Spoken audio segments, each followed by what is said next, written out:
And greetings everybody, and welcome to another JeSter Reviews. And today we will be reviewing the Caition Atrox Carrier, I believe it's pronounced. Now, the reason why I'm reviewing this carrier is it just reminded me, given the free giveaways that Star Trek Online have been doing recently. This was also a free giveaway. It's about 8 months ago, and it's been gathering dust in my dry dock for some time, and I thought, well, I'm thinking of doing major reviews of all carriers because I think that's going to be a good thing to pursue. And I thought, well, while I'm thinking about it, let's get the Caition Atrox Carrier out and give it a whirl, shall we? So, right, this is the bridge, and I quite like it, to be honest with you. I'll just take a quick run round for you. Let's have a look. So, what do we have? Let's have a look. Hang on a minute, what was that noise?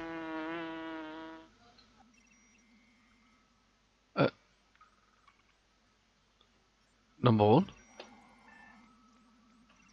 Number one. What? Excuse me, crewman.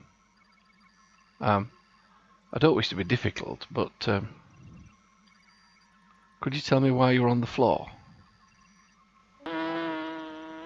And what is that noise?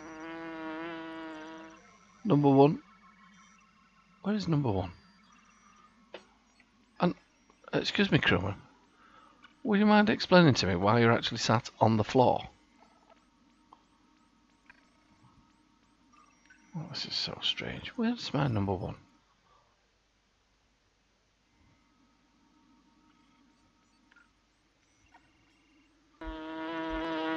Well, I understand why you're kneeling, because you're doing some work, but this is very, very odd.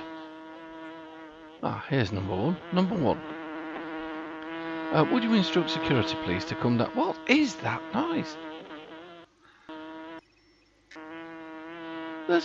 How does a fly get on the bridge? How does... Number one, can you look into why we've got two crew members actually kneeling on the floor? It's very strange. Please look into it. Number one, at your convenience, please. I'm talking about sitting on chairs. You seem to be levitating off yours as well. Yes, this is all very, very strange to me. Right, let's oh my word. Right, let's two reasonably logical gentlemen here. One stood up, one sat down, as you would do. Not sat down, lounging around, as you don't, kneeling down, crewman. What on earth's going on? The world's going to hell in a handbasket. Right, let's have a look at the, see if I've got a unique... What's in here? Ah, turbo lift. Hey, this is looking... Oh, hang on. I'm lost already. Right, here we go. So where's the captain's ready room? Must have a ready room. Here we go. Oh, it's exactly the same as every other ready room that I've seen, except the plants. Look at these plants. I mean, that one is horrendous. I still don't like that one, but it's much better on the ones that I've had swapped with Admiral JeSter's ship. That's a bit better. Quite like that one. As you see here, we have consoles to access various library files and whatnots. And yes, and guess what this is? This is a trophy cabinet, and with all trophy cabinets, this is where you access your bank account. Yes, why wouldn't you? In the trophy cabinet. Right, back onto the bridge. and I can still hear that fly number 1. It needs to be sorted out. Anyhow, let's move on. Let's have a look at the build.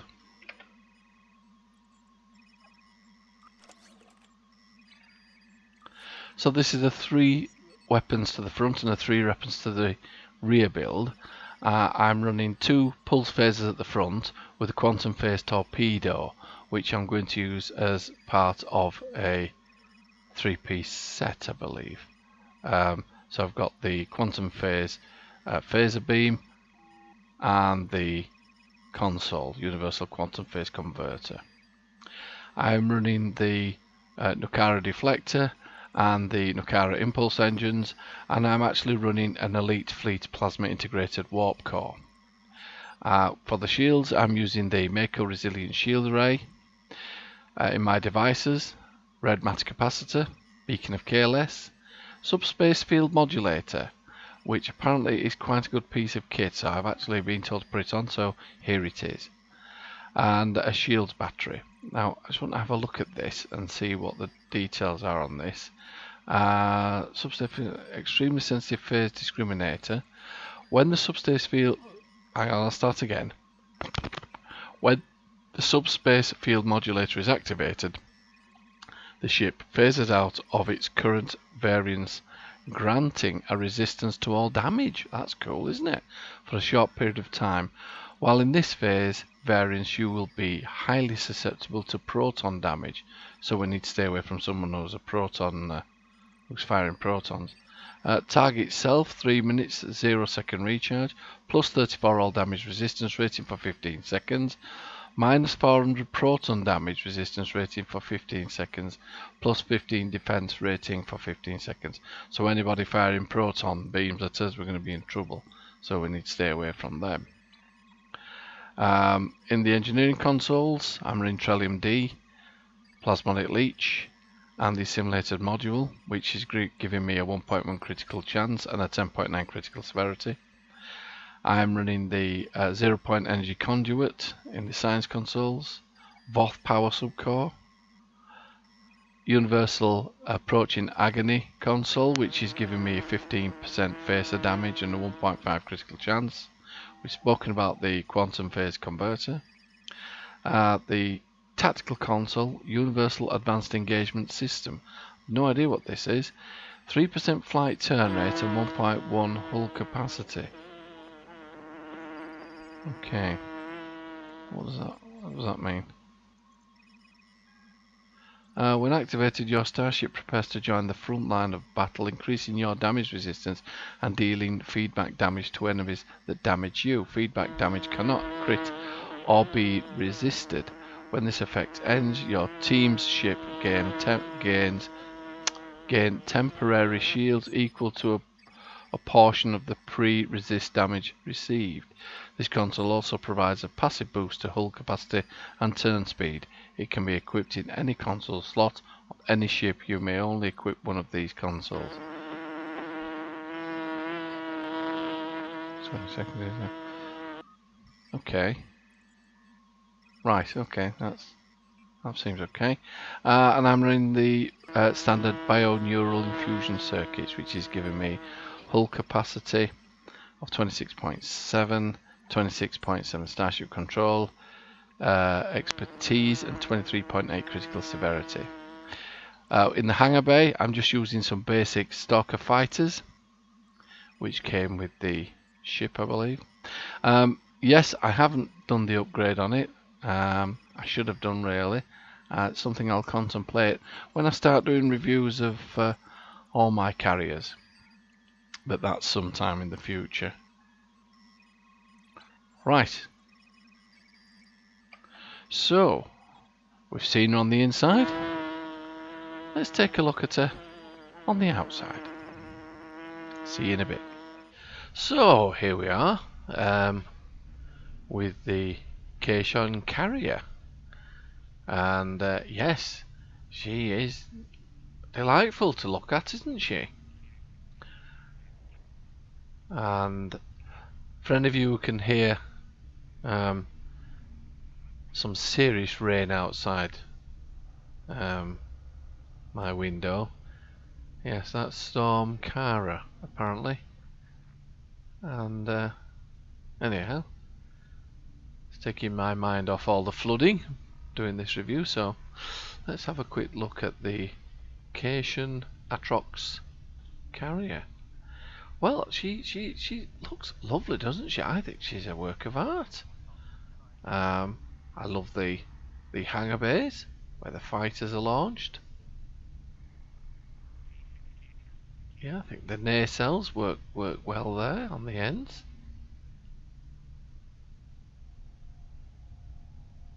Yeah, the deflector there. I think the bridge is there. Yeah, she's quite a cool looking ship.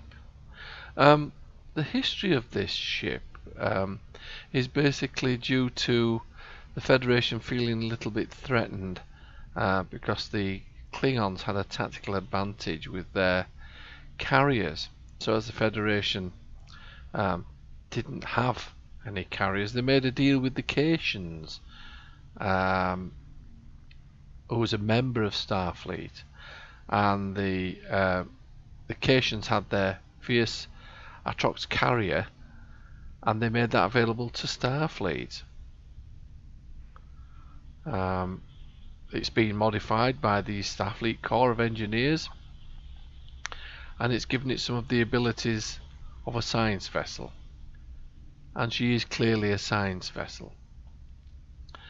So let's have a look at the bridge officer stations. So as you can see, she's solely lacking in tactical, relying heavily on her fighters. She has one lieutenant tactical station. She has a lieutenant commander engineering station, and then she has a commander science station, and then another lieutenant commander science station. So you can see she's heavily geared towards a science vessel, which is why I've given it to my character here, because my character's a science character. So, I mean, let's have a look at the stats if it lets me look at them. Yeah. So the hull is 70,000. She is a T5 ship, by the way. So, you know, I'm not expecting a great deal from her, to be fair. But you know, it's one of those ships that I've been dying to use and review. So let's have a look at the statistics. She's got a hull of 70,000. Shields around 16,000. All the resists are early to mid 30s. She has a little bit of, she has a lot of a problem with radiation resist, so she's very vulnerable to radiation. Critical chance 17.7%, well below my 20% figure. Critical severity 140.4%, so that's slightly higher than my 120, which I'm quite happy with. Accuracy rating 32.0. I'm going to have to look into that, because that's one thing I've been interested in pursuing, the accuracy rating. Right, so there you have it. So let's put her into the thick of things and see how she fares. So here we go, the 9th rule. So we'll launch our fighters and move in. This should actually test us, because this is quite a hard patrol to do. So we're going to be relying heavily on our fighter pets, I should imagine.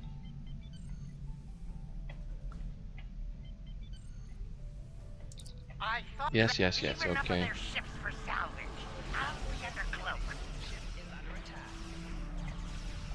So let's try some of these science abilities.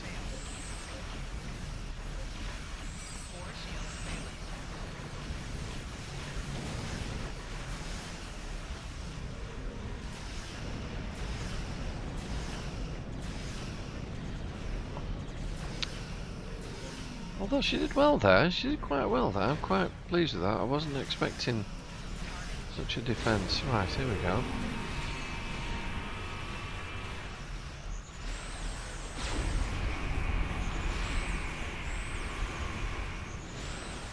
She's very sluggish on the turn.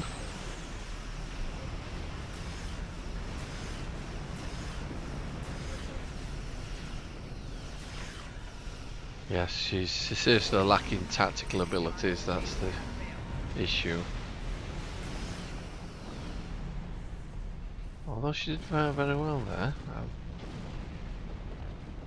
I was impressed with that. She did very well there. Well done. Well, there's good news and... Yes, there's always good news and bad news. Let's move on.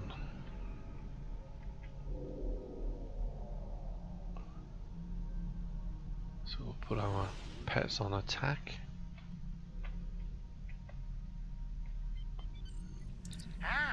Yes, okay. Here we go, we're off again. You treacherous! Green diplomacy at its finest.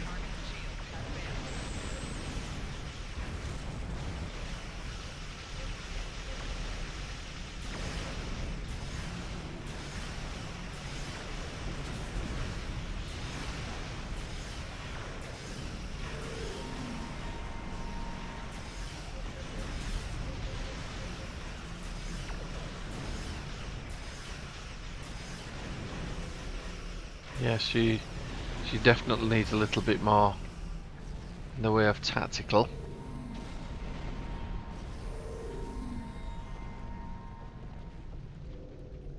The nerve of I'll take the the items. last episode of Captain Proton. It's yours. I'll let you keep it, thank you very much. Right, where are we going? Okay, over here. Let's take this naughty Ferengi to be locked up.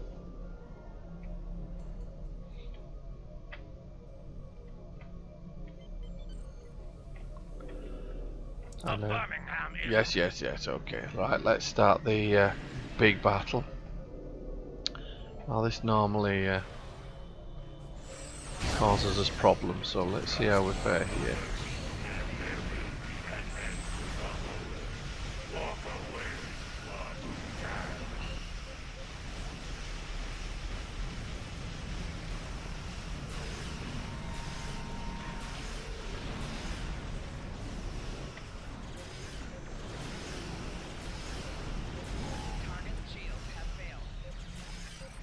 I'm holding battle a little bit on the science abilities until we get a little bit more threatened.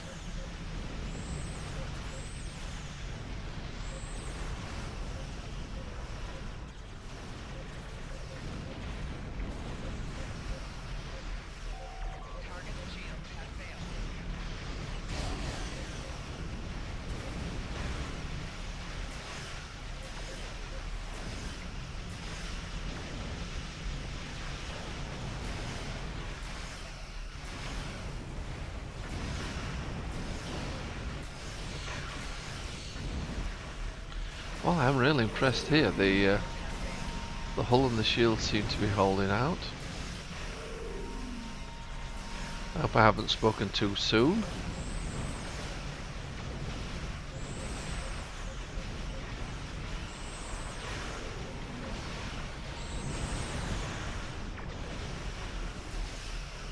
That hurt us a little bit when that warp core went on.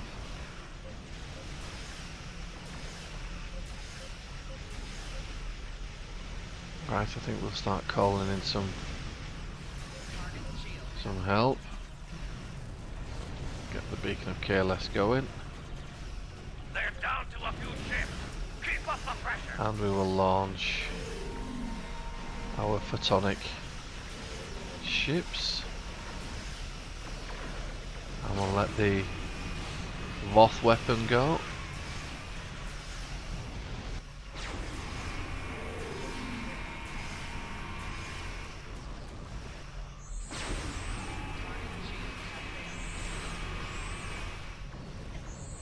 turn rate is not very good at all.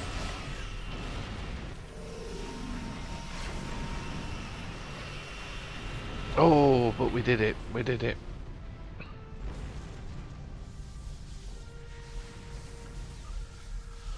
Well fought. Well fought. Ah, thank you. Well, there we go. The Caition Atrox Carrier. I think she did very, very well on her first outing. And if I do upgrade her, I think she'll do a lot better. But that particular run normally causes problems with ships like this one, which haven't been upgraded, but she fared very well, albeit her science abilities managed to get her out of difficulty. But if you manage to get one of these carriers, if it's a perfectly good carrier if you're on a budget, and I got it as a free giveaway. So there you have it. So let's hope Admiral de Boer can get to grips with her fly problem, and well, until next time, this is JeSter signing off.